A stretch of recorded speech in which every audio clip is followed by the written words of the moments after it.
أعوذ بالله من الشيطان الرجيم بسم الله الرحمن الرحيم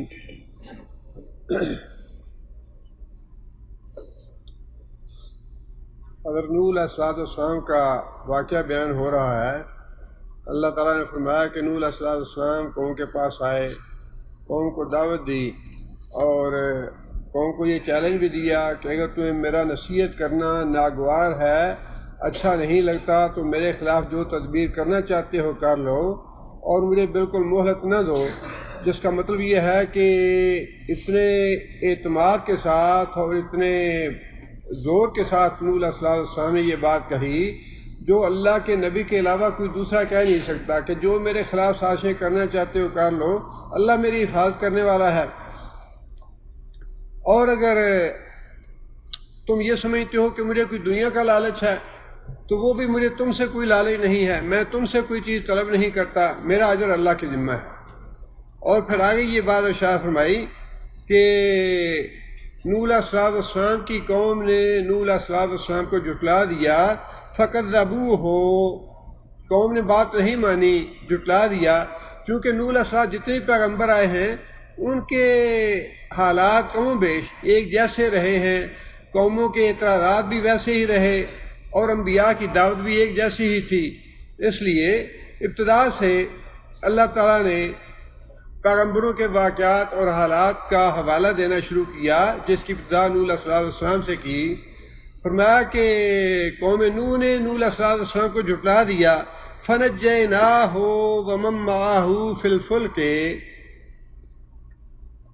نتیجہ کیا ہوا کہ جو لوگ ایمان لائے تھے، جنہوں نے بات مان لی نوح علیہ السلام کی، ان کو ہم نے بچا لیا کشتی میں بٹھا کے، وَجَعَلْنَاهُمْ خَلَائِفَ، اور ان کو ہم نے جانشین بنا دیا۔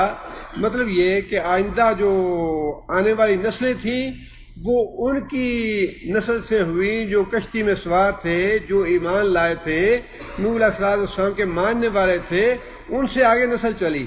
لیکن جن لوگوں نے جھٹلا دیا ان کے بارے میں اللہ فرماتے ہیں وَأَغْرَقْنَا الَّذِينَ كَذَّبُوا بِآيَاتِنَا، جنہوں نے ہماری آیتوں کو جھٹلایا، ہماری باتوں کو جھٹلا دیا، ان کو ہم نے غرق کر دیا۔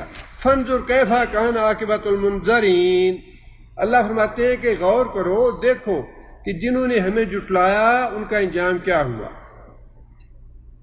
اس آیت میں ایک بات تو ظاہر ہے کہ قوم نے جھٹلا دیا نوح علیہ السلام کو، اور جنہوں نے مان لیا وہ بچا لیے گئے، جنہوں نے جھٹلا دیا ان کو غرق کر دیا گیا۔ اس کے علاوہ دو باتیں اس میں بڑی اہم ہیں آیت میں۔ ایک بات تو یہ اللہ فرماتے ہیں کہ نجینا، نجات کس نے دی؟ ہم نے نجات دی۔ اغرقنا، ہم نے غرق کیا، جس کا مطلب یہ ہے کہ جزا سزا کا مالک کون ہے؟ جزا سزا کے مالک اللہ ہیں، کوئی دوسرا جزا سزا کا مالک نہیں ہے۔ نبی بھی اس میں شامل نہیں ہے۔ نبی نے تو بعد میں درخواست کی، یا اللہ میں نے جب بھی قوم کو دعوت دی، قوم نے اپنے منہ پہ کپڑا لے لیا، نفرت کی مجھ سے، میری بات نہیں مانی۔ قوم نوح علیہ السلام کے اپنے ہاتھ میں کچھ نہیں تھا، جب پکڑ آئی تو اللہ فرماتے ہیں اغرقنا، ہم نے سزا دی ان کو، اور جن کو بچایا ان کے بارے میں بھی یہ نہیں فرمایا کہ نوح نے بچا لیا، نہیں، نبی نے نہیں بچایا، اللہ نے بچایا۔ نجینا، نفع نقصان بھی اللہ کے ہاتھ میں، جزا سزا بھی اللہ کے ہاتھ میں، صحت اور بیماری بھی اللہ کے ہاتھ میں، روزی اور غربت بھی اللہ کے ہاتھ میں، جتنی بھی چیزیں ہیں اللہ فرماتے ہیں کہ لا یشرک فی حکمہ احدا، اللہ نے اپنی حکومت میں کسی کو شریک کیا ہی نہیں، کسی اپنے اقتدار میں، اپنے اختیار میں کسی دوسرے کو شریک نہیں کیا۔ کوئی نہ کسی کا نقصان کر سکتا ہے، نہ نفع دے سکتا ہے، نہ زندگی دے سکتا ہے، نہ موت دے سکتا ہے۔ نجات دی تو فرمایا کہ نجینا، ہم نے نجات دی۔ ان کا غرق کیا تو فرمایا غرقنا، ہم نے غرق کیا ان کو۔ دوسری بات یہ ہے اللہ تعالیٰ نے اس آیت میں یہ بات ارشاد فرمائی کذبوا بآیاتنا، اوپر یہ فرمایا کہ فکذبوہ، کس کو جھٹلایا؟ نوح کو جھٹلایا۔ اسی آیت میں اگلی جگہ یہ فرمایا کذبوا بآیات، ہمیں جھٹلایا۔ مطلب یہ ہے کہ نبی جو ہے یا رسول جو ہے اللہ کا بھیجا ہوا ہوتا ہے، اللہ کی ہدایت کے مطابق آتا ہے، اس لیے نبی کو جھٹلانا، رسول کو جھٹلانا، کس کو جھٹلانا ہے؟ اللہ کو جھٹلانا ہے۔ نبی کی اطاعت اللہ کی اطاعت، نبی کی نافرمانی اللہ کی نافرمانی، نبی کا حکم نہ ماننا اللہ کا حکم نہ ماننا، نبی کا حکم ماننا گویا اللہ کا حکم مان لیا۔ یہ چیزیں جو ہیں یہ قرآن مجید کی الفاظ اور قرآن مجید کی آیاتوں سے ساری ثابت ہوتی ہیں۔ پہلے فرما دیا نوح کو جھٹلایا، پھر فرما نہیں ہمیں جھٹلا دیا، جس کا مطلب یہ ہے کہ نوح کی بات ہماری ہی بات تھی، نوح کو ہم نے ہی بھیجا تھا۔ انا ارسلنا نوحا الی قومہ، ہم نے نوح کو بھیجا اس قوم کی طرف، جا کے اس قوم کو ڈراؤ اللہ سے کہ یہ اللہ کی بندگی کرے۔ رسول جو ہے وہ بر بنائے رسالت اللہ تعالیٰ کے جو احکام ہیں، اللہ تعالیٰ کی تعلیمات ہیں، بتاتا تو نبی ہے، رسول ہے، لیکن اس کی نسبت اللہ تعالیٰ نے اپنی طرف کی کہ ہم نے بتایا ان کو، ہم نے ہماری آیتوں کو جھٹلایا انہوں نے۔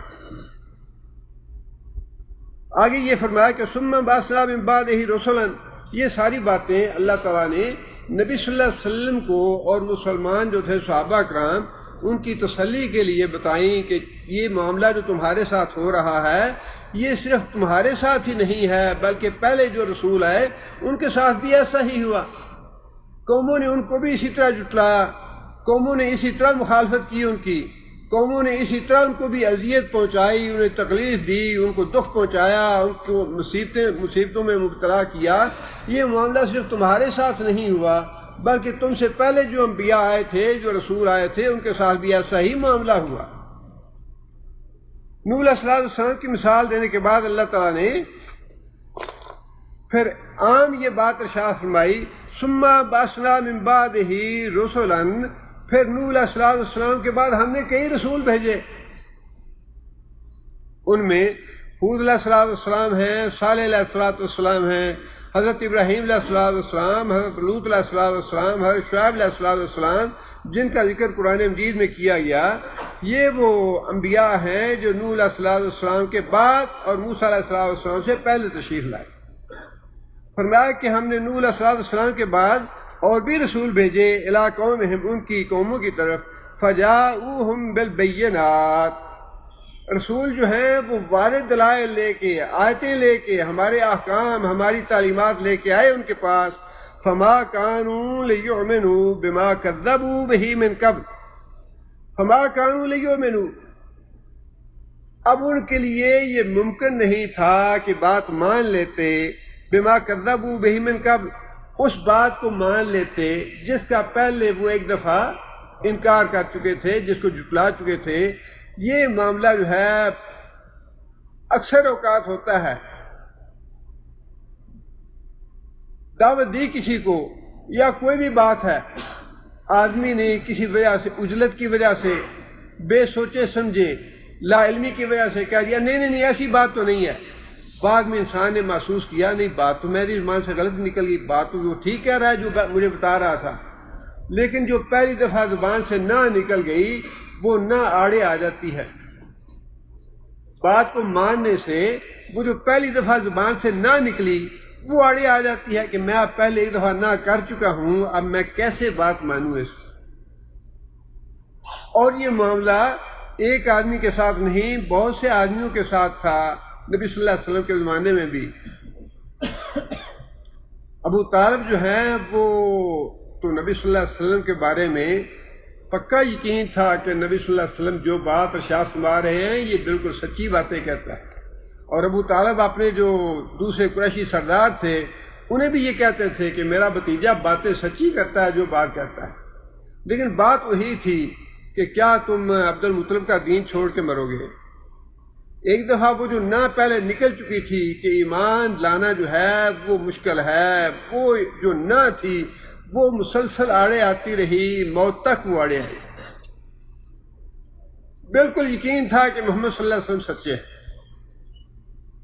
شیب ابی طالب کے دوران وہ جو عہد نامہ لکھا گیا تھا، بیت اللہ شریف میں لٹکایا گیا تھا، اس کے بارے میں نبی صلی اللہ علیہ وسلم نے وہاں جو شیب ابی طالب میں بیٹھے بیٹھے یہ بات ارشاد فرما دی کہ جو معاہدہ لکھا گیا تھا بیت اللہ شریف میں لٹکایا گیا ہے، اس کو ساری کی ساری عبارت سوائے اللہ کے نام کے باقی ساری کی ساری عبارت جو ہے وہ اس کو دیمک ختم کر چکی ہے۔ ابو طالب نے بغیر دیکھے یہ بات کہہ دی کہ میرے بھتیجے نے یہ بات کہی ہے، یہ بات بالکل سچی ہوگی، جا کے دیکھو بیت اللہ میں واقعی ایسا ہے یا نہیں ہے۔ جا کے دیکھا، واقعی وہ جو کاغذ تھا جس کے اوپر عہد نامہ لکھا تھا اس میں سے سوائے اللہ تعالیٰ کے نام کے باقی سارے الفاظ ختم ہو چکے تھے۔ ابو طالب نے کہا کہ میں نے تمہیں کہا تھا میرا بیٹا میرا بھتیجا کبھی جھوٹ جب بات نہیں کہتا، بات اس کی سچی ہے، لیکن وہ جو بات تھی کہ اپنے باپ دادا کا دین چھوڑ کے نہ مرنا، ابو جہل بھی پاس مرتے ہوئے پاس بیٹھ کے یہ آر دلاتا رہا کہ ابو طالب اپنے باپ دادا کے دین نہ چھوڑنا۔ آخر لمحے میں بھی نبی صلی اللہ علیہ وسلم نے کہا اسے کہ ایک دفعہ ہاں کر دو، جو نہ کہہ چکے ہو اس نہ کو کینسل کر دو، ہاں کر لو، لیکن وہ نہ جو تھی وہ ہاں میں نہ بدلی۔ یہ ہے تعصب اور ضد کہ جو زبان سے بات نکل گئی ہے اور وہ بات آج بھی ہے۔ نبی صلی اللہ علیہ وسلم کے زمانے میں ہی عتبہ بن ربیعہ سردار تھا، بڑا سمجھدار سردار تھا۔ بدر کی جنگ کے دوران نبی صلی اللہ علیہ وسلم نے عتبہ بن ربیعہ کو دیکھ کے یہ بات کہی تھی۔ بعض لوگوں نے قریش میں سے جنگ رکوانے کی کوشش کی کہ یہ جنگ نہ ہو۔ ابو جہل ضد پہ آ گیا، اڑ گیا کہ نہیں ہم تو جائیں گے نہیں جب تک ہم فتح دیکھ کے اور شرابیں پی کے گانا ناچ دیکھ کے یہاں خوب عیش مزے کر کے پھر ہم واپس جائیں گے۔ اڑ گیا ابو جہل۔ اور جن لوگوں نے جنگ رکوانے کی کوشش کی تھی ان میں سے ایک عتبہ بن ربیعہ بھی تھا۔ نبی صلی اللہ علیہ وسلم نے اسے دیکھ کے کہا تھا اگر کسی آدمی میں خیر اور بھلائی ہے تو اس آدمی میں خیر اور بھلائی ہے۔ اتنا سمجھدار آدمی تھا، لیکن بات وہی ہے نہ والی جو اللہ تعالیٰ نے فرمائی کہ جب ان لوگوں کی زبان سے ایک دفعہ نہ نکل گئی تو وہ نہ اس طرح آڑے آ گئی کہ پھر وہ ہاں کرنے میں بڑی مشکل ہو گئی ان کو۔ حرم میں عتبہ بن ربیعہ آیا، دیکھا نبی صلی اللہ علیہ وسلم بیٹھے ہیں حرم میں، تو قریشی سرداروں کو کہنے لگا کہ اگر تم لوگ کہو تو محمد صلی اللہ علیہ وسلم اکیلے بیٹھے ہیں، میں جا کے ذرا بات کروں ان سے۔ قریشی سرداروں نے کہا کہ ہاں ضرور جاؤ، بات کرو جا کے۔ عتبہ بن ربیعہ گیا، جا کے نبی صلی اللہ علیہ وسلم کو کہنے لگا کہ بھتیجا دیکھو اس سے تم سے پہلے بڑے آرام سے بڑے سکون سے ہم رہ رہے تھے، کوئی اختلاف نہیں تھا، کوئی لڑائی جھگڑا نہیں تھا۔ اب تمہارے آنے سے بڑے لڑائی جھگڑے پڑ گئے ہیں، انتشار پڑ گئے ہیں، گھر ٹوٹ گئے ہیں، بیٹا باپ کا دشمن ہو گیا، باپ بیٹے کا دشمن ہو گیا، بھائی بھائی سے ٹکرا گیا ہے، تو کوئی اس کا درمیانی سا راستہ نکالتے ہیں۔ اگر تمہیں مال دولت کی ضرورت ہے تو مال دولت کے ڈھیر لگا دیتے ہیں، اگر سرداری چاہیے تو بادشاہت لے لو، سرداری لے لو، تمہارے بغیر کوئی ہم فیصلہ نہیں کریں گے۔ عورت چاہیے تو عورت بتاؤ، اور اگر تمہیں کوئی معاذ اللہ بیماری لاحق ہو گئی ہے، کسی جن کا سایہ پڑ گیا ہے تمہارے اوپر، تو پھر بھی بتاؤ، ہمارے پاس بڑے اچھے اچھے حکیم ہیں، تمہارا علاج کرا دیتے ہیں۔ باتیں کرتا رہا۔ نبی صلی اللہ علیہ وسلم نے اس کی باتیں سنی آرام سے۔ جب وہ باتیں کر چکا تو نبی صلی اللہ علیہ وسلم نے فرمایا کہ ابو ولید جو بات کہنا چاہتے تھے کر لی ہے تم نے؟ عتبہ کہنے لگا ہاں محمد میں نے جو بات کہنی تھی وہ کہہ لی ہے۔ نبی صلی اللہ علیہ وسلم نے سورہ فصلت پڑھنی شروع کی۔ نبی صلی اللہ علیہ وسلم سورہ پڑھتے رہے اور عتبہ بن ربیعہ اپنے دونوں ہاتھ سے پیچھے ٹیک کے آنکھیں بند کر کے بڑے سکون سے بڑے آرام سے سنتا رہا۔ نبی صلی اللہ علیہ وسلم نے سورہ فصلات میں ہی یہ آیت آتی ہے فَإِنْ أَعْرَضُوا، اگر یہ لوگ بات نہیں مانتے، فَقُلْ، ان سے کہہ دو، أَنذَرْتُكُمْ، میں تم کو ڈراتا ہوں، صَاعِقَةً مِثْلَ صَاعِقَةِ عَادٍ وَثَمُودَ، ایسے عذاب سے جیسا عذاب عاد اور سمود پہ آیا، ایسے عذاب سے میں تمہیں ڈراتا ہوں۔ جب نبی صلی اللہ علیہ وسلم کی زبان سے یہ الفاظ نکلے تو عتبہ بن ربیعہ نے نبی صلی اللہ علیہ وسلم کے منہ پہ ہاتھ رکھ دیا کہ محمد یہ زبان سے الفاظ نہ نکالو، عذاب آ جائے گا ہمارے اوپر۔ اتنا سچا جانتے تھے نبی صلی اللہ علیہ وسلم، اتنا دل میں یقین تھا کہ محمد صلی اللہ علیہ وسلم جو بات کہتے ہیں یہ بات پوری ہو کے رہے گی، یہ بات جھوٹی نہیں کہیں گے۔ یہ مال دھمکی نہیں ہے کہ اگر تم نے منہ موڑ لیا، میری بات نہ مانی، عاد اور سمود جیسا عذاب آئے گا تمہارے اوپر۔ نبی صلی اللہ علیہ وسلم نے سجدے تک تلاوت کی اور اس کے بعد نبی صلی اللہ علیہ وسلم نے فرمایا کہ ابو ولید، جو بات میں نے کہنی تھی میں نے کہہ دیا، اب تم جانو، تمہارا کام جانو۔ عتبہ جب اٹھ کے واپس گیا قریشیوں کی طرف تو قریشیوں نے کہا کہ اللہ کی قسم کھا کے کہتے ہیں کہ جس چہرے کے ساتھ گیا تھا اس چہرے کے ساتھ واپس نہیں آیا۔ مطلب یہ کہ اس کے دل کی دنیا تو بدل گئی ہے، اب مانے یا نہ مانے یہ اور بات ہے۔ اور اسے جا کے کہا بھی یہ کہ میں اللہ کی قسم کھا کے کہتا ہوں کہ یہ قرآن جو ہے یہ کسی بندے کا کلام نہیں ہے، یہ اس کا اپنا کلام نہیں ہے، بلکہ یہ ایسا کلام ہے کہ جس سے کوئی انقلاب واقع ہوگا، کوئی بڑا حادثہ رونما ہوگا، بہت بڑی بات واقع ہوگی اس کلام کے ذریعے۔ لہذا میری رائے یہ ہے کہ اس کو یا تو اس کے حال پہ چھوڑ دو، دو ہی صورتیں ہیں، اگر یہ غالب آ گیا تو اس کا غلبہ تمہارا غلبہ ہوگا، اس کی عزت تمہاری عزت ہوگی، اور اگر یہ اپنی اس دعوت میں، اس کلام کے نتیجے میں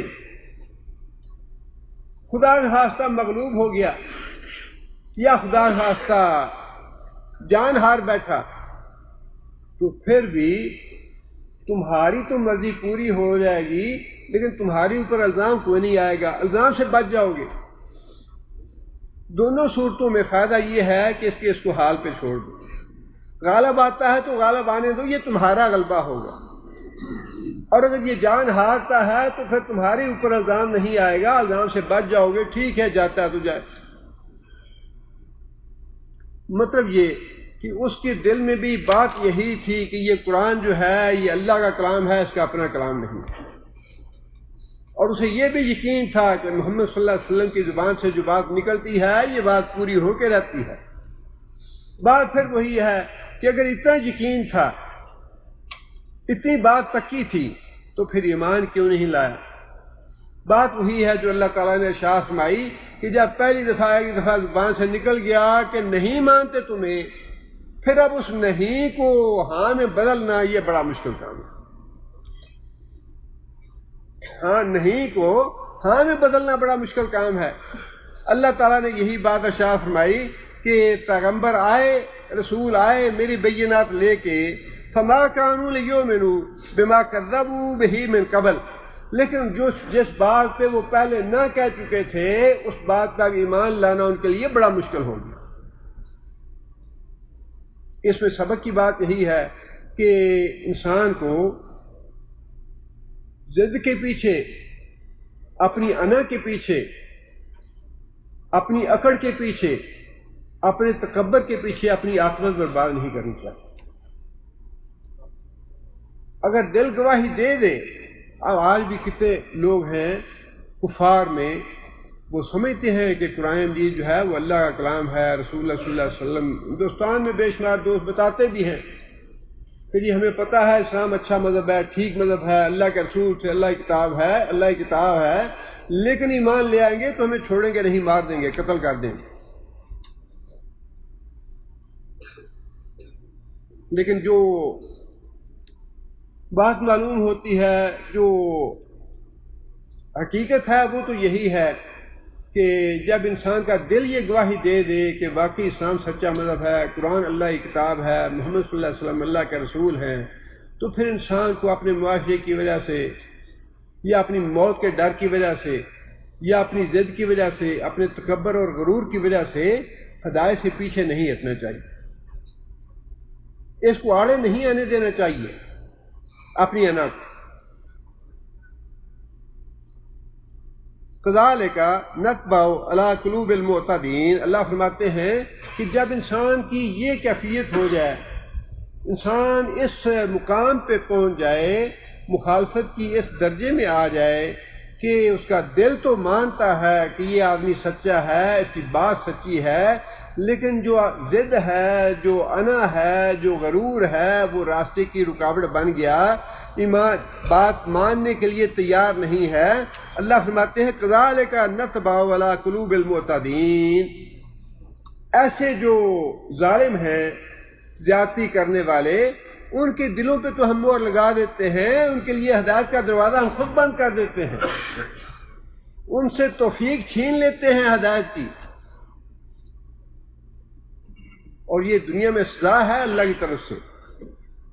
اللہ تعالیٰ کا دروازہ ہدایت کا، اللہ تعالیٰ تو چاہتے ہیں لوگ ہدایت کی طرف آئیں، لیکن جب اللہ کی طرف سے ہدایت کا دروازہ بند ہو جاتا ہے تو اس کا مطلب یہ ہے کہ انسان گمراہی میں بہت آگے نکل گیا ہے، تعصب میں، ضد میں، ہر درمی میں، انا کے معاملے میں بہت آگے نکل گیا ہے۔ لہٰذا اللہ فرماتے ہیں ایسے ظالم اور ایسے زیادتی کرنے والے لوگ جو ہیں ان کے دلوں پہ ہم مہر لگا دیتے ہیں، جس کا مطلب یہ ہے کہ ان کے نصیب میں ہدایت نہیں ہے۔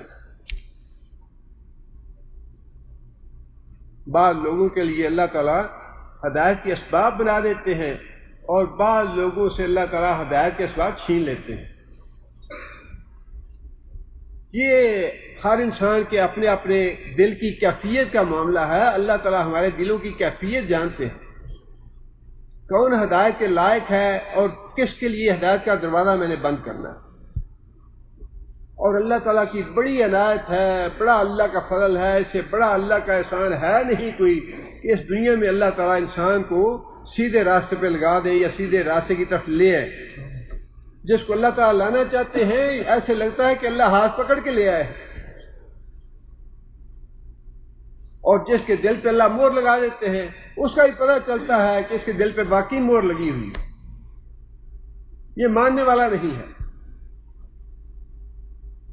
آگے اللہ فرماتے ہیں ثم بعثنا من بعدهم موسیٰ و ہارون، نوح علیہ السلام کے بعد دوسرا واقعہ اللہ تعالیٰ نے موسیٰ اور ہارون علیہ السلام کا بیان فرمایا ہے۔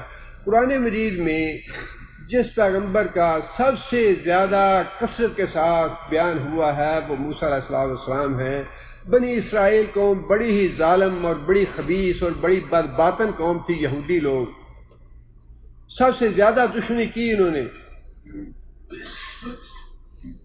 اب آج کل بات وہی ہے کہ ہم مسلمان جو ہیں بہت احساس کمتری میں، اور ہماری سوچیں جو ہیں یہودیوں نے ہمارے ساتھ یہ کر دیا، یہودیوں نے ہمارا یہ نقصان کر دیا، یہودیوں نے ہمیں یہ ایس پہ لگا دیا۔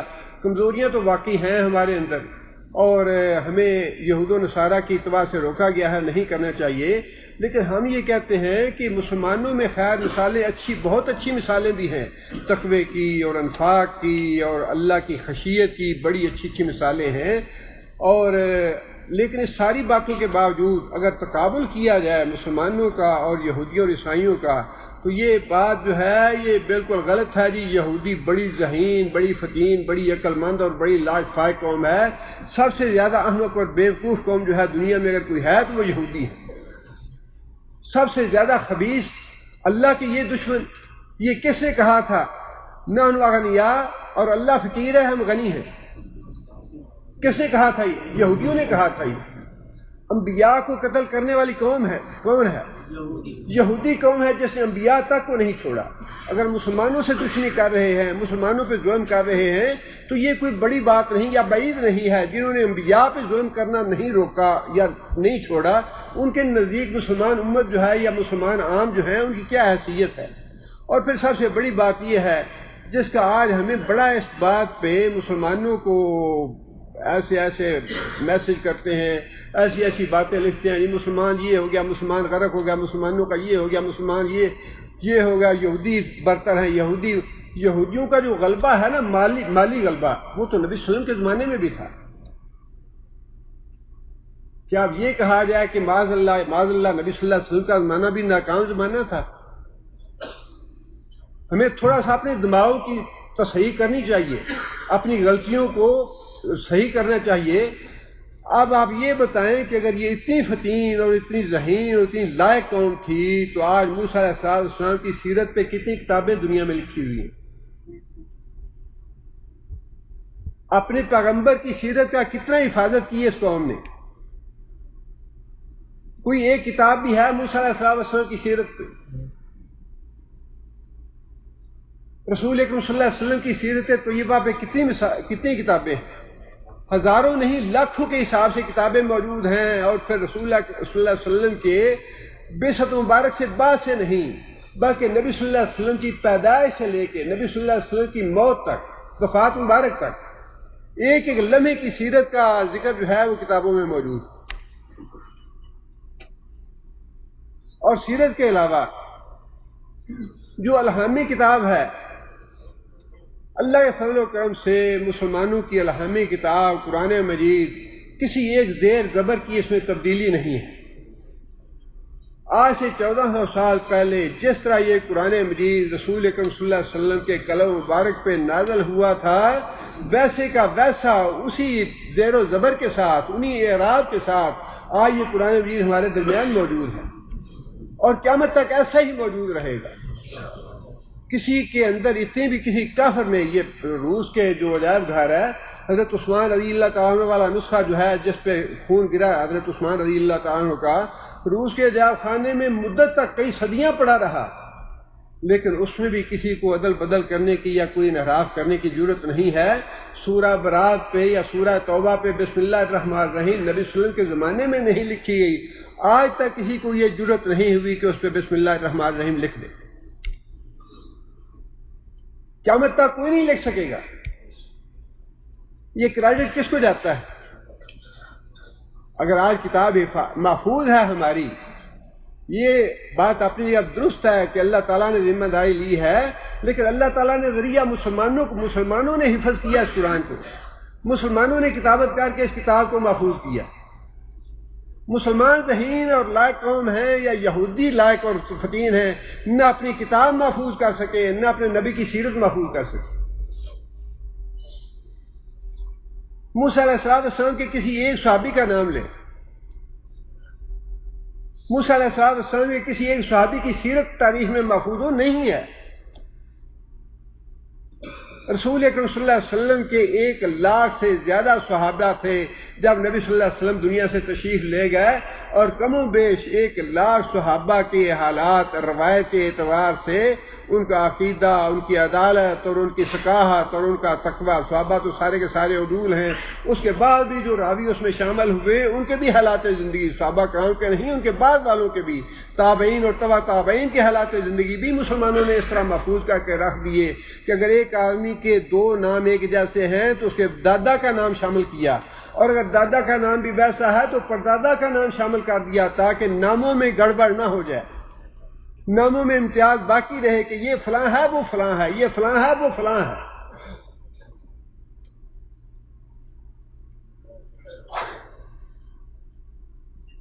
اس لیے جو دین کی خدمت مسلمانوں نے کی ہے اور جتنی محنت مسلمانوں نے کی ہے اپنے دین کو محفوظ رکھنے کے لیے، نبی اکرم صلی اللہ علیہ وسلم کی سیرت محفوظ کرنے کے لیے جتنی جان کھپائی ہے مسلمانوں نے، جتنی جان ماری کی ہے مسلمانوں نے، جتنی محنت و مشقت مسلمانوں نے کی ہے، اس کا عشر اشیر بھی یہودیوں یا عیسائیوں نے نہیں کیا.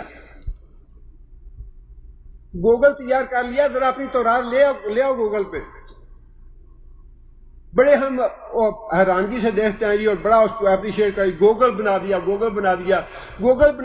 مزہ تو تب ہے جب موسیٰ علیہ السلام پہ جو تورات نازل ہوئی تھی وہ لے آؤ اس گوگل پہ، دیکھتے ہیں کتنا تمہارا گوگل جو ہے مسلمانوں کے مقابلے. ہمارا گوگل یہ ہے کہ ہم نے اللہ کے فضل و کرم سے مسلمانوں نے اس کتاب کو محفوظ کیا ہے. ہمارا گوگل یہ ہے، ایک حرف کا اس میں کمی بیشی نہیں ہے، ایک زیر زبر کی اس میں کمی بیشی نہیں ہے. قیامت تک تم اس کا مقابلہ نہیں کر سکتے. اس لیے یہ کوئی احساس کمتری والی بات نہیں ہے کہ یہودی یہ ہوگا وہ ہوگا. مالی اعتبار سے نبی صلی اللہ علیہ وسلم کے زمانے میں بھی یہ مسلمانوں سے زیادہ قوی تھے، لیکن اس وقت بھی یہ لعنت زدہ تھے. اللہ نے بار بار لعنت ڈالی ان پہ. آج بھی یہ ملعون ہیں، لعنت زدہ ہیں، اللہ کی لعنت ہے ان پہ. مال کے بارے میں اللہ نے خود فرمایا ان اللہ یبسط الرزق لمن یشاء ویقدر، یہ میری ایک تقسیم ہے، اس سے میں آزماتا ہوں لوگوں کو، جس کو چاہتا ہوں، جس قوم کو چاہتا ہوں زیادہ دے دیتا ہوں، جس قوم کو چاہتا ہوں تھوڑا دیتا ہوں، جس بندے کو چاہتا ہوں زیادہ دیتا ہوں، جس بندے کو چاہتا ہوں کم دیتا ہوں. یہ مال کی تقسیم کا سے کوئی تعلق نہیں خوش قسمتی سے یا بد قسمتی سے. اگر لعنت کے ساتھ مال آتا ہے تو یہ اور بھی اللہ کا عذاب ہے، اگر رحمت کے ساتھ آتا ہے اللہ کا مال تو یہ اللہ کی رضا ہے، اللہ کا فضل ہے۔ یہ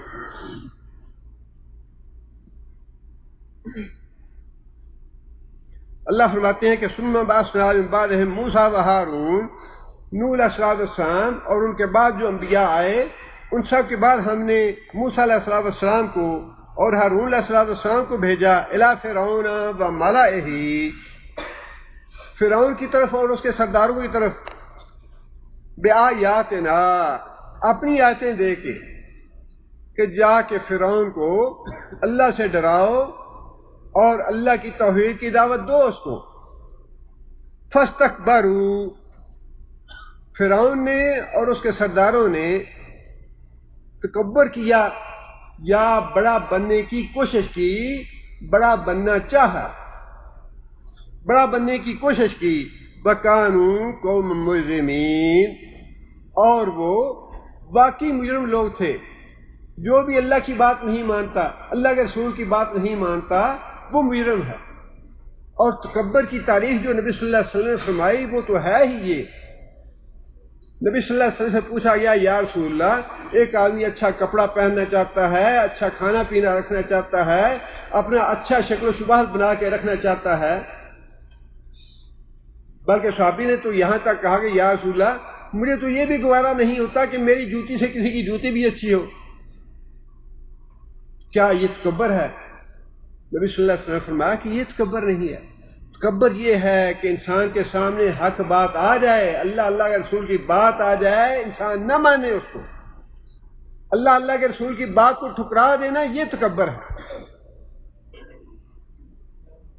اچھا کھانا پینا، اچھا رہنا سہنا، یہ تکبر نہیں ہے۔ اور اللہ تعالیٰ نے سورہ نازعات میں اس کی مزید تفصیل ارشاد فرمائی کہ کس طرح تکبر کیا فرعون نے۔ سورہ نازعات کی 15 نمبر آیت ہے، حل اتاک حدیث موسیٰ، موسیٰ علیہ السلام کا واقعہ سنے تم نے؟ اذ ناداہ ربہ بالواد المقدس طویٰ، موسیٰ علیہ السلام کے رب نے مقدس وادی میں آواز دی موسیٰ علیہ السلام کو یا حکم دیا، اذهب الی فرعون انہ طغیٰ، کہ ذرا فرعون کے پاس جاؤ، وہ سرکش ہو گیا ہے، نافرمان ہو گیا ہے، باغی ہو گیا ہے۔ فقل، اور اسے یہ کہو، حل لک الی ان تزکیٰ، اپنے آپ کو پاک کر لو، شرک سے، کفر سے پاک کر لو، میں تمہارے پاس اللہ کا رسول آیا ہوں، اللہ کا حکم یہ ہے کہ کفر اور شرک سے اپنے آپ کو پاک کر لو۔ اہدیک الی ربک فتخشیٰ، میں تیری رہنمائی کرتا ہوں، تو اللہ سے ڈر جا، اللہ کی طرف تمہیں راستہ دکھاتا ہوں، اللہ کی طرف تیری رہنمائی کرتا ہوں کہ اللہ ایک ہے، ایک اللہ کو مان لو، اس کا انکار نہ کرو، اس کے ساتھ شرک نہ کرو۔ فَأَرَاهُ الْآيَةَ الْكُبْرَىٰ، اور موسیٰ علیہ السلام نے بڑی نشانیاں بھی اس کو دکھائیں۔ دایاں ہاتھ بغل میں دیا اور جب ہاتھ نکالا تو وہ سورج کی طرح چمک رہا تھا بغیر کسی تکلیف کے، اور وہی ہاتھ جب دوبارہ بغل میں دیا تو ہاتھ ویسے کا ویسا ہو گیا۔ عصا کو نیچے گرایا تو عصا اژدہا بن گیا، اور جب عصا کو اس کو دوبارہ پکڑا تو وہ عصا کا عصا بن گیا۔ یہ نشانیاں بھی دکھائیں کہ میں اللہ کی طرف سے آیا ہوں، اللہ کی باتیں، اللہ کی آیات لے کے آیا ہوں، اور ساتھ یہ معجزے لے کے آیا ہوں۔ اللہ فرماتے ہیں کہ فَكَذَّبَ وَعَصَىٰ، فرعون اور اس کے درباریوں کا رد عمل یہ تھا، کذبا، جھٹلا دیا اس کو کہ نہیں ہم تمہیں پیغمبر نہیں مانتے، عصا، نافرمانی کی موسیٰ علیہ السلام کی، ثم ادبر یسعیٰ، اور پھر دوڑ دھوپ کرنے لگا، حشر فنادی، اور پھر اس نے اکٹھا کیا لوگوں کو اور ان لوگوں کے سامنے یہ اعلان کیا، فقالا انا ربکم الاعلی، کہ رب اعلیٰ تو میں ہوں تمہارا، میں تمہارا پروردگار ہوں۔ فَأَخَذَهُ اللَّهُ نَكَالَ الْآخِرَةِ وَالْأُولَىٰ، اللہ فرماتے ہیں کہ اس کی اس نافرمانی کی وجہ سے اللہ تعالیٰ نے اس کو دنیا میں بھی پکڑا اور آخرت میں بھی اس کو سزا میں پکڑیں گے اللہ تعالیٰ۔ ان فی ذلک لعبرۃ لمن یخشیٰ، اللہ سے ڈرنے والوں کے لیے بڑا سبق ہے اس واقعے میں کہ جب اللہ کی آیتوں کو جھٹلاؤ گے، اللہ کی دعوت کو جھٹلاؤ گے، اللہ کے معجزات کا انکار کر دو گے تو اللہ عذاب نازل کرے گا تمہارے اوپر۔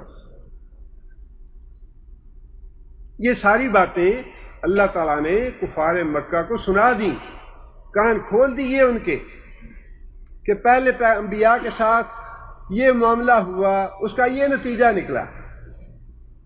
فرمایا کہ موسیٰ علیہ السلام، ہارون علیہ السلام فرعون اور سرداروں کے پاس آئے، انہوں نے تکبر کیا، اللہ اور اللہ کے رسول کی بات کو ٹھکرا دیا۔ فلما جاءہم الحق من عندنا قالوا ان ھذا لسحر مبین، جب حق آیا ہماری طرف سے فرعون کے پاس، یہاں حق سے مراد کیا ہے؟ معجزات، جو معجزات لے کے موسیٰ علیہ السلام فرعون کے پاس آئے تھے، اس کی طرف اشارہ ہے کہ موسیٰ علیہ السلام جو معجزات لے کے فرعون کے پاس آئے، اس کو اسے کیا کہا؟ ان ھذا لسحر مبین، کہ یہ تو جادو ہے، جو چیز تم دکھا رہے ہو یہ معجزے نہیں ہے بلکہ یہ جادو ہے۔ قال موسیٰ اتقولون للحق لما جاءکم، موسیٰ علیہ السلام نے جواب میں یہ بات فرمائی، اتقولون للحق لما جاءکم، کہ حق بات معجزات جب تمہارے سامنے آ گئے تو تم یہ کہتے ہو اسحر ھذا، کیا یہ واقعی جادو ہے؟ ولا یفلح الساحرون، اللہ جادوگروں کو کامیاب نہیں کرتا۔ موسیٰ علیہ السلام کے یہ بات کہنے کا مطلب یہ تھا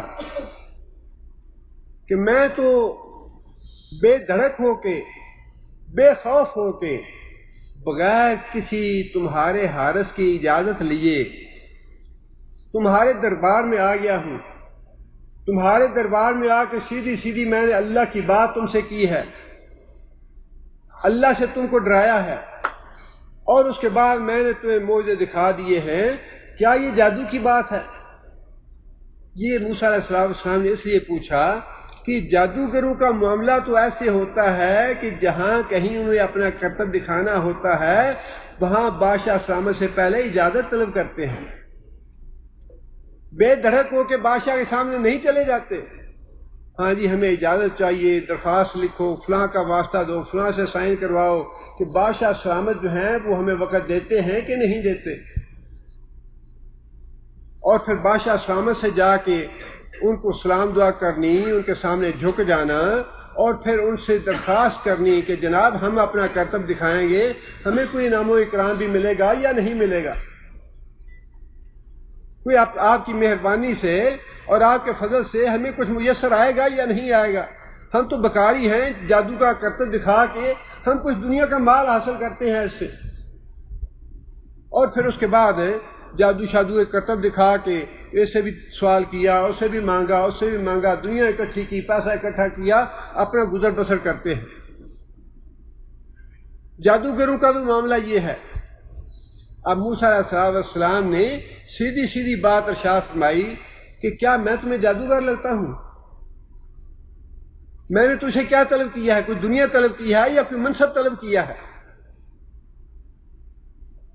یا تجھ سے کوئی عزت افزائی طلب کی ہے؟ تجھ سے کوئی مطالبہ نہیں کیا، اور میں بے دھڑک تمہارے سامنے آ کے اللہ کی بات کر رہا ہوں، اللہ سے تمہیں ڈرا رہا ہوں۔ کیا جادوگروں کا معاملہ بھی ایسا ہی ہوتا ہے؟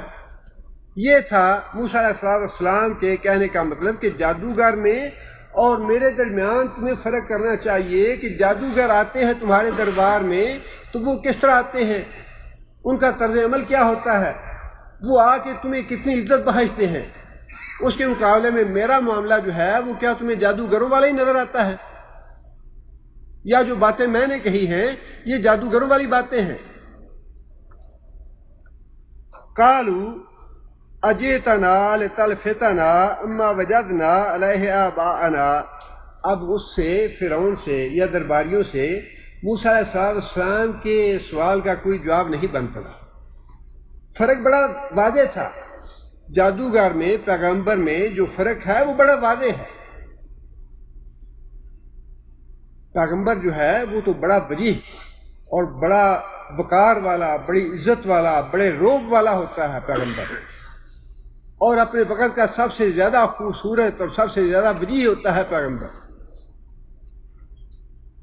اور جو جادوگر ہے وہ تو مزدور ہے، مزدوری کرنے آتا ہے، کرتب دکھا کے کچھ مال حاصل کرنا چاہتا ہے. وہ فرق جو تھا جادوگر میں اور نبی میں وہ تو بڑا واضح تھا. اس کا کوئی جواب بن نہیں پڑا فرعون سے، اس کا جواب نہیں دے سکا. اس سے بات کو دوسرے موضوع کی طرف پلٹنے کی کوشش کی کہ ہم اس کو کسی دوسرے مسئلے میں الجھا دیں. چنانچہ اس نے جواب میں یہ بات کہی، قالوا، فرعون اور اس کے درباریوں نے کہا، اجئتنا، کیا تو ہمارے پاس آیا ہے، لتلفتنا اما وجدنا علیہ آباءنا، کہ کیا تو ہمیں اس دین سے پھیرنا چاہتا ہے جس دین پہ ہمارے باپ دادا تھے؟ کیا تو ہمیں اس دین سے پھیرنا چاہتا ہے جس دین پہ ہمارے باپ دادا آج تک چلے آ رہے ہیں؟ کیا وہ بیوقوف تھے؟ یہ دلیل جو ہے یہ تو بہت بڑی ہلا دینے والی ہے کہ یہ ہمارے باپ دادا کا، ہمارے بزرگوں کا گستاخ ہے. جب ابو طالب فوت ہو گئے تو کافروں کی اور مشرکوں کی زیادتیاں اور ظلم نبی صلی اللہ علیہ وسلم پہ بڑھ گیا، زیادہ تنگ کرنا شروع کر دیا. نبی صلی اللہ علیہ وسلم کی حیات طیبہ میں اس سال کو غم کا سال کہا جاتا ہے جس سال حضرت خدیجہ رضی اللہ تعالیٰ عنہ اور ابو طالب فوت ہوئے، اس لیے کہ بہت بڑا سہارا تھے، بہت بڑی ڈھال تھے نبی صلی اللہ علیہ وسلم کے لیے. ابو طالب چلے گئے دنیا سے اور کافر جو تھے ان کا ہاتھ کھل گیا نبی صلی اللہ علیہ وسلم پہ، زیادہ ظلم اور زیادتی کرنے لگے. ابو لہب جو ہے اس کو اس بات کا احساس ہوا کہ ابو طالب کے مرنے کے بعد نبی صلی اللہ علیہ وسلم پہ ظلم اور زیادتی زیادہ ہونے لگے ہیں. چنانچہ ابو لہب نبی صلی اللہ علیہ وسلم کے پاس آیا، آگے کہنے لگا کہ بھتیجا، ابو طالب کے جانے کی وجہ سے تم پریشان نہ ہونا. ابو طالب کی زندگی میں جو تم کام کرتے رہے وہ تم کرتے رہو، میرے ہوتے ہوئے بھی تمہیں کوئی ہاتھ نہیں لگائے گا.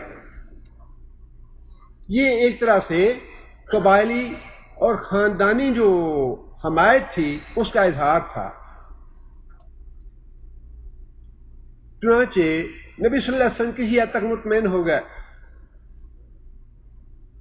اس کے بعد جب ابو جہل کو اور دوسرے مشرکوں کو یہ پتہ چلا کہ ابو لہب جو ہے اس کا رجحان نبی صلی اللہ علیہ وسلم کی طرف ہو گیا ہے اور اسے جا کے نبی صلی اللہ علیہ وسلم کو ایسی اور ایسی بات کہی ہے، تو انہوں نے آپس میں مشورہ کیا، ابو جہل نے اور دوسرے سرداروں نے، ابو لہب کو پٹڑی سے اتارنے کے لیے. مشورہ یہ تھا کہ جا کے تم نبی صلی اللہ علیہ وسلم سے یہ پوچھو کہ اے محمد یہ بتاؤ کہ میرا باپ اور تمہارا دادا کہاں گیا، یعنی عبد المطلب، تمہارا دادا اور میرا باپ جنت میں ہیں یا جہنم میں ہیں؟ ابو لہب نبی صلی اللہ علیہ وسلم کے پاس گیا اور جا کے پوچھا نبی صلی اللہ علیہ وسلم سے کہ اے محمد یہ بتاؤ کہ میرا باپ اور تمہارا دادا کہاں ہیں؟ نبی صلی اللہ علیہ وسلم نے جواب میں یہ بات اشاع فرمائی کہ وہ بھی وہی ہیں جہاں ان کی قوم ہے، وہ بھی وہی ہیں جہاں ان کی قوم ہے. مطلب یہ ہے کہ نبی صلی اللہ علیہ وسلم نے بڑی حکمت سے جواب دے دیا کہ ایسے خام خواہ دشمنی لینے کا فائدہ کیا ہے. بات ایسے واضح کر دی. ابو لہب جو ہے وہ واپس چلا گیا. جب واپس گیا قریشی سرداروں کے پاس تو انہوں نے پوچھا کہ ابو لہب کیا بتایا محمد صلی اللہ علیہ وسلم نے؟ ابو لہب کہنے لگا کہ محمد کہتے ہیں کہ میرا دادا یا تمہارا باپ جو ہے وہیں جائیں گے جہاں ان کی قوم جائے گی. ابو جا کہنے لگا ابو لہب کو بیوقوفہ سمجھ نہیں آئی تمہیں کیا کہا محمد نے؟ اتنے تم احمق اور بیوقوف ہو, تمہیں یہ پتہ نہیں چلا کہ محمد نے کیا تمہیں کہا صلی اللہ علیہ وسلم؟ اس نے تمہیں یہ کہا ہے کہ عبد المطلب جہنم میں گیا ہے, جہنم میں جائے گا. وہ ابو لہب پھر نبی صلی اللہ علیہ وسلم کے پاس آیا وضاحت کے لیے, آگے کہنے لگا کہ اے محمد یہ بتاؤ کہ تمہارا کہنے کا یہ مطلب تھا کہ عبد المطلب جو ہے وہ جہنم میں چلا گیا ہے؟ نبی صلی اللہ علیہ وسلم نے فرمایا کہ ہاں میرا یہ مطلب تھا. وہ بکتا جگتا واپس چلا گیا, کہنے لگا کہ اچھا تم کہتے ہو کہ میرا جو باپ ہے وہ جہنم میں ہے, جہنم میں ہے تو ٹھیک ہے جانے دو. پھر وہ نبی صلی اللہ علیہ وسلم کی حمایت سے دستبردار ہو گیا. نبی صلی اللہ علیہ وسلم کی حمایت سے صرف اپنے باپ کی خاطر دستبردار ہو گیا کہ میرے باپ کی اس نے گستاخی کی ہے, باپ کو برا کہا ہے, یا باپ کو جہنمی کیوں کہا ہے اسے.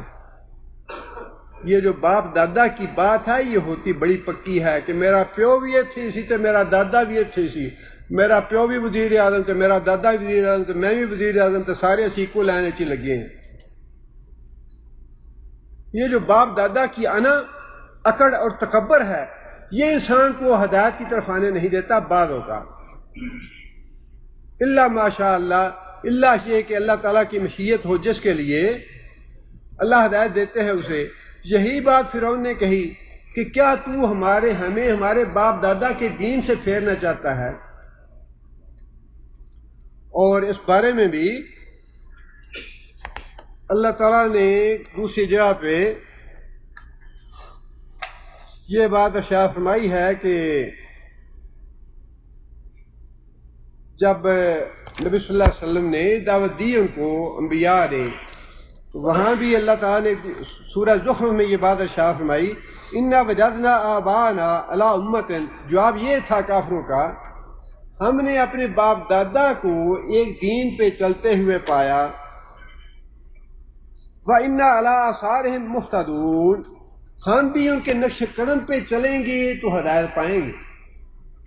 ان کا رستہ باپ دادا کا چھوڑ دیں گے تو گمراہ ہو جائیں گے.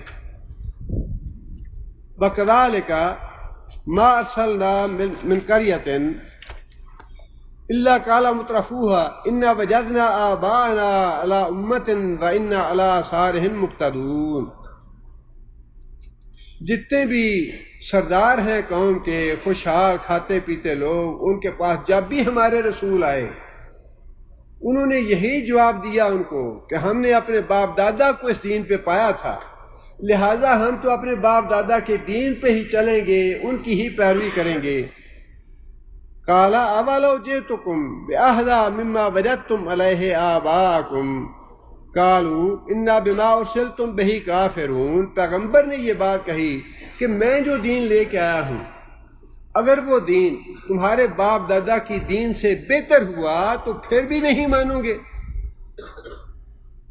اگر میرا دین جو میں لے کے آیا ہوں اللہ کی طرف سے, اگر وہ دین تمہارے باپ دادا کی دین سے بہتر ہوا کیا پھر بھی نہیں مانو گے؟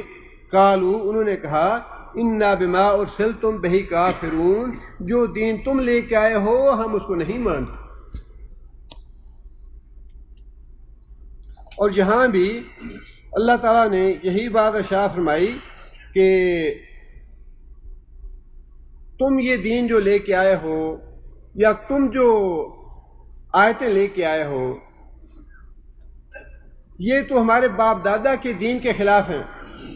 وَتَكُونَ لَكُمُ الْكِبْرِيَاءُ فِي الْأَرْضِ, اور تمہارا مقصد یہ ہے کہ تم اس ملک میں اگاڑ پچھاڑ کرو, انقلاب برپا کر دو, لوگوں کو گمراہ کر دو, اور اس ملک میں میری بادشاہت ختم ہو جائے, تمہاری سرداری قائم ہو جائے, حکومت تمہارے ہاتھ میں آ جائے, سرداری تمہارے ہاتھ میں آ جائے, میری سرداری تم ختم کرنا چاہتے ہو. وَمَا نَحْنُ لَكُمَا بِمُؤْمِنِينَ, لہذا ہم تمہاری دونوں کی بات ماننے کو تیار نہیں ہیں. جس دین پہ ہمارے باپ دادا تھے اسی دین پہ ہم بھی قائم ہیں، تمہاری بات ماننے کے لیے تیار نہیں، اور ہمیں تو یہ لگتا ہے کہ تم میری حکومت ختم کر کے اپنی حکومت بنانا چاہتے ہو، اپنی سرداری قائم کرنا چاہتے ہو۔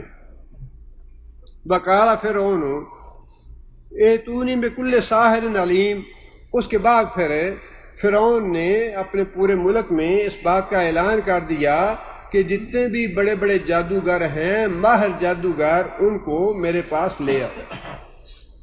اب کیونکہ اس نے موسیٰ علیہ السلام کے معجزے کو جادو کہہ کے انکار کر دیا تھا، اب وہ جادو کا کیونکہ کہہ چکا تھا معجزات کو، لہذا جادوگروں سے مقابلہ کروا کے وہ اپنی قوم کو کنفیوز کرنا چاہتا تھا کہ موسیٰ جو کچھ لے کے آیا ہے یہ بھی جادو کی ہی ایک قسم ہے، یہ کوئی معجزات یا پیغمبرانہ باتیں نہیں ہیں، بلکہ یہ بھی جادوگری ہیں جو محض ہماری حکومت کو ہٹانا چاہتے ہیں، ہماری حکومت ہٹا کے اپنی حکومت قائم کرنا چاہتے ہیں۔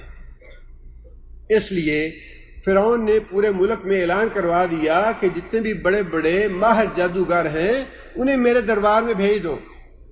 فلما جاء السحرة قال لهم موسى القوا ما انتم ملقون، جب جادوگر آ گئے، اب اس کی تفصیل جو ہے بعض دوسری صورتوں میں موجود ہے کہ جادوگر آتے ہیں، ان کے درمیان موسیٰ علیہ السلام کے درمیان مکالمہ ہوتا ہے، دن مقرر کیا جاتا ہے، لوگوں کو اکٹھا کیا جاتا ہے اور لوگوں کے سامنے یہ مقابلہ کروایا جاتا ہے۔ اب جادوگر اور موسیٰ علیہ السلام آمنے سامنے ہیں۔ قال لهم موسیٰ علیہ السلام نے جادوگروں سے کہا القوا ما انتم ملقون، جو تم ڈالنا چاہتے ہو وہ ڈالو، مطلب یہ کہ جو تمہارا کرتب ہے جادو کا، جو تم دکھانا چاہتے ہو وہ دکھاؤ۔ فلما القوا، اور جب انہوں نے جادو دکھایا، قال موسیٰ علیہ السلام نے کہا ما جئتم بالسحر، یہ جو تم نے بنایا ہے، جو تم لے کے آئے ہو کرتب، یہ تو صریحاً جادو ہے۔ ان اللہ، بے شک اللہ تعالیٰ، سیبطلہ، اس کو ابھی باطل کر دے گا، اس کو ابھی بے اثر کر دے گا۔ ان اللہ لا یصلح عمل المفسدین، اس لیے کہ اللہ تعالیٰ فساد برپا کرنے والوں کے کام کو کبھی نہیں سنورنے دیتا۔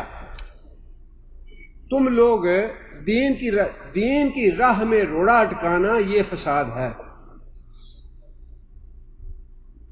دین کی راہ میں روڑے اٹکانا، دین کے کاموں کو روکنے کی کوشش کرنا، اس کو قرآن نے فساد کہا ہے۔ دین کا قائم ہونا، توحید کا قائم ہونا، اس کو قرآن نے اصلاح کہا ہے کہ اس سے درستی ہے۔ دین کے قائم ہونے میں، توحید کے نافذ ہونے میں قوم کی بھی اور ملک کی بھی خیر اور بھلائی ہے۔ شرک کے پھیلنے میں، کفر کے قائم ہونے میں ملک کی بھی اور قوم بھی فساد برپا ہوتا ہے کفر اور شرک سے۔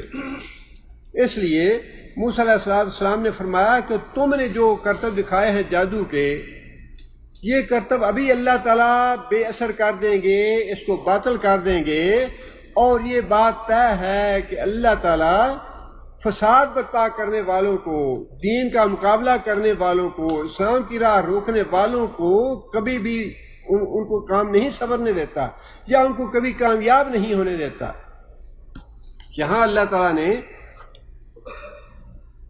مختصر انداز میں مقابلے کا ذکر ارشاد فرمایا ہے، لیکن سورہ طٰہٰ میں اللہ تعالیٰ نے بڑی تفصیل سے یہ بات ارشاد فرمائی کہ کیسے مکالمہ ہوا جادوگروں میں اور موسیٰ علیہ السلام میں۔ سورہ طٰہٰ کی 65 نمبر آیت میں اللہ تعالیٰ فرماتے ہیں قالوا یا موسیٰ اما ان تلقی و اما ان نکون اول من القی، جادوگروں نے موسیٰ علیہ السلام سے کہا اچھا موسیٰ تم پہلے شروع کرنا چاہتے ہو اپنا جادو یا ہم پہلے اپنا جادو شروع کریں؟ قال بل القوا، موسیٰ علیہ السلام نے بڑے اعتماد سے یہ بات کہی کہ ٹھیک ہے تم نے جو کرنا ہے وہ کرو۔ فَإِذَا حِبَالُهُمْ وَعَصِيُّهُمْ يُخَيَّلُ إِلَيْهِ مِنْ سِحْرِهِمْ أَنَّهَا تَسْعَىٰ، جب جادوگروں نے اپنی لاٹھیاں اور اپنی رسیاں نیچے پھینکیں تو موسیٰ علیہ السلام کو یہ خیال ہوا کہ یہ تو حرکت کر رہی ہیں، یہ تو بھاگ رہی ہیں، یہ تو چل رہی ہیں۔ فَأَوْجَسَ فِي نَفْسِهِ خِیفَةُ مُوسیٰ، موسیٰ علیہ السلام اپنے دل میں خوف زدہ ہو گیا کہ یہ کیا ہو گیا، تھے تو پیغمبر ہی نا، پیغمبر کا ڈر جانا یہ تو بشری تقاضا ہے، پیغمبر تو تھے لیکن بشر بھی تھے، نوری ہوتے تو نہ ڈرتے، بشر تھے، بشری تقاضا ہے ڈر جانا۔ سانپ کو دیکھا ڈر گیا دل میں، اللہ فرماتے ہیں فَأَوْجَسَ فِي نَفْسِهِ خِیفَةً مُوسیٰ، موسیٰ علیہ السلام کے دل میں خوف پیدا ہو گیا، ڈر گیا موسیٰ علیہ السلام۔ قُلْنَا لَا تَخَفْ، ہم نے تسلی دی موسیٰ کو، لا تخف، موسیٰ ڈرنے کی ضرورت نہیں ہے، اِنَّکَ أَنْتَ الْأَعْلَىٰ، تو پیغمبر ہے، تو ہی غالب رہے گا۔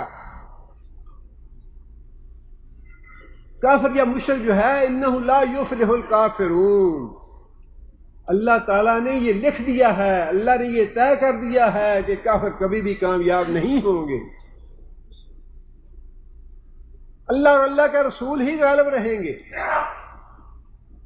موسیٰ علیہ السلام کے دل میں خوف پیدا ہوا، اللہ تعالیٰ نے فوراً موسیٰ علیہ السلام کے دل کو مضبوط کر دیا، وہیں جبرائیل کو بھیج دیا کہ جبرائیل جا کے اس کا دل مضبوط کرو، بتا دو اس کو ڈرنے کی ضرورت نہیں ہے، تم ہی غالب رہو گے، تم ہی کامیاب ہوگے۔ وَأَلْقِ مَا فِي يَمِينِكَ تَلْقَفْ مَا صَنَعُوا،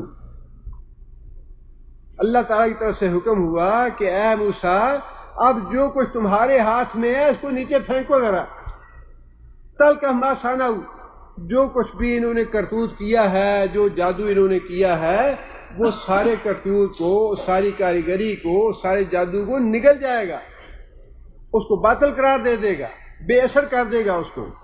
انما صنعوا کید ساحر، جو چال انہوں نے چلی ہے، جو کرتب انہوں نے دکھایا ہے، وہ تو جادو کا کرتب ہے، لیکن تمہارے پاس اللہ کا معجزہ ہے۔ وَلَا يُفْلِحُ السَّاحِرُ حَيْثُ أَتَىٰ، اللہ نے فرمایا کہ تم غالب ہو، تم پیغمبر ہو، اور یہ جادوگر ہیں، یہ جادوگر کبھی کامیاب نہیں ہوتا، یہ ناکام ہوں گے، تم کامیاب ہوگے۔ فَأُلْقِيَ السَّحَرَةُ سُجَّدًا قَالُوا آمَنَّا بِرَبِّ هَارُونَ وَمُوسَىٰ، جب جادوگروں نے یہ دیکھا کہ جو کچھ موسیٰ علیہ السلام نے کیا ہے یہ جادو نہیں ہے، سنار جو ہے وہ تو سونے کو فوراً پہچان لیتا ہے یہ کھوٹا ہے یا کھرا ہے، جادوگروں کو فوراً پتہ چل گیا کہ جو کچھ موسیٰ نے دکھایا ہے یہ جادو نہیں، جو ہم نے دکھایا ہے وہ جادو ہے۔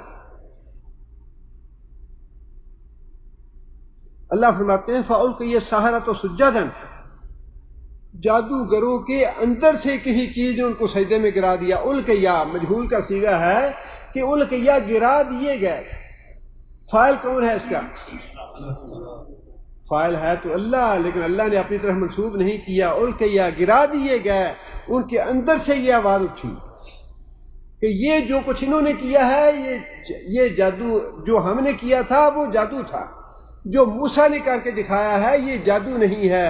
ان کے اندر سے یہ آواز اٹھی، ان کے اندر یہ انقلاب پیدا ہوا، ان کے اندر دل میں تبدیلی پیدا ہوئی، اس تبدیلی نے ان کو گرا دیا سجدے میں کہ نہیں نہیں وہ جادو تھا، یہ جادو نہیں ہے۔ اللہ تو ہے ہی ہدایت دینے والا، لیکن یہاں جو بات اللہ فرمانا چاہتے ہیں وہ یہ ہے کہ جب ایمان کسی ایمان آتا ہے دل میں اور انسان کو یقین ہو جاتا ہے کہ ایمان یہی ہے، تو پھر انسان کے اندر ایک ایسی چیز پیدا ہو جاتی ہے، قوت پیدا ہو جاتی ہے کہ وہ میدان مقابلہ میں ہی بغیر فرعون کا پرواہ کیے ہوئے سجدے میں گر گیا کہ ہم تو موسیٰ اور ہارون کے الہ پہ ایمان لاتے ہیں، باقی موسیٰ سچا ہے ہم جھوٹے ہیں، اعتراف کر لیا اس بات کا۔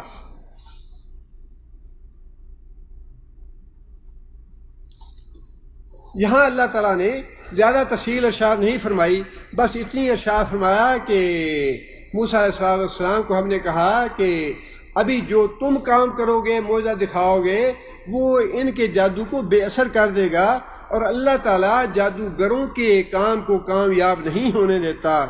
فآمن لموسیٰ، آگے پھر اللہ تعالیٰ نے یہ بات ارشاد فرمائی کہ موسیٰ علیہ السلام چونکہ کامیاب ہو گئے، جادوگر سے سجدے میں پڑ گئے، جادوگروں نے اعتراف کر لیا کہ ہم جھوٹے ہیں، موسیٰ علیہ السلام سچے ہیں، ہمارا جو کرتب تھا وہ جادو کا کرتب تھا، موسیٰ علیہ السلام کا جو معاملہ تھا وہ معجزے کا معاملہ ہے، ایمان لے آئے۔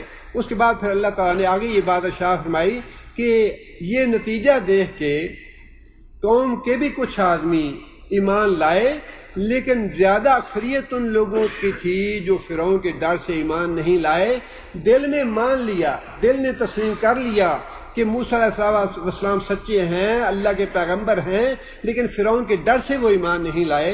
اس کا تذکرہ اللہ تعالیٰ نے اگلی آیت میں ارشاد فرمایا ہے۔ اللہ تعالیٰ سے دعا ہے کہ اللہ تعالیٰ ہمیں عمل کرنے کی توفیق عطا فرمائے۔ سبحان ربک رب العزت عما یصفون۔